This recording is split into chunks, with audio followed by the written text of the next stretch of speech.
Alex Belfield secret life exposed. Alex Belfield secret life exposed. Now I know that there have been a lot of things going on with Alex Belfield, and there are a lot of people who are with him at the time of his persecution, while there are a lot of people who are against him. In this video today I am going to break everything out to you and tell you exactly what's happening. Social media is a great tool, but then some people might use it for something that is ethically wrong. In this video, I'm going to talk about Alex Belfield, a former employee at BBC who has recently been jailed for stalking and harassment. His victims are some of his ex-colleagues, with Radio 2's presenter being one of them. Well, what becomes of a stalker who gets a job at the BBC? Well, let's see what has become of Alex Belfield. What humors me is the fact that the judge actually asked him to cover his own trial and update everyone about himself on his social media handle. I mean, the guy certainly has devotion towards his job, and it seems like he can be a good paparazzi, you know, stalking and stuff. The voice of reason has been too loud these days in a video titled BBC and Police Witch Hunt. The video had 183,000 views, and what bothers me is the fact that he was on trial accused of stalking 8 people, including some of his ex-colleagues at the BBC.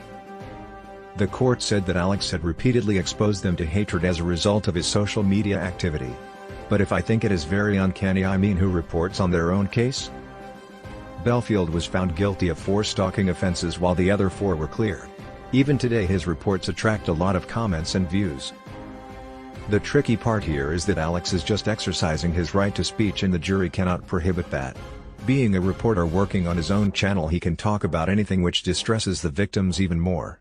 According to the Independent Press Standard Organization, it is a fundamental principle of open justice that court proceedings can be reported on by the media in an open and transparent way. Journalists have an obligation to ensure that a report of what was heard in court is accurate and not misleading. The case of Alex Belfield is unique, as he is a reporter and also the defendant in the case, and this cannot come under open justice if it is not reported.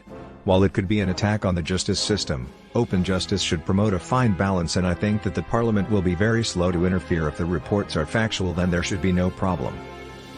This unique phenomenon has gathered a lot of attention over the last couple months, and people are divided between Alex being the victim or the accuser.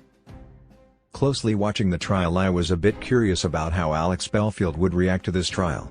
I thought maybe he would tone down his act, but what he did was the classic business day as usual.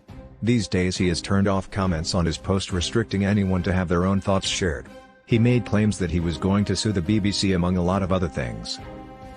I don't know what you guys might think, and I am sure there will be a lot of hate comments on this video, but what I want to bring to your notice is everything that he has done just seems like an elaborate plan to make money from YouTube. I mean, he opened a company called Champagne Sippers during the last month of 2020, and the name does not look like it is from someone who has good intentions. It seems like it is from someone who wants to live a good life making money from the channel. Those days were when his channel took off, and he started making money from his channel, despite the fact that we can't get an accurate number, but we do notice a drastic change in his background going posh gradually, and his holidays in the United States becoming more frequent. It seems like YouTube worked for him, and he is in fact living in the lap of luxury. Knowing the media all too well, I am sure this 42-year-old ex-BBC presenter made full use of the power of the publicity that comes from controversy, using his freedom of speech and going viral to make a ton of money.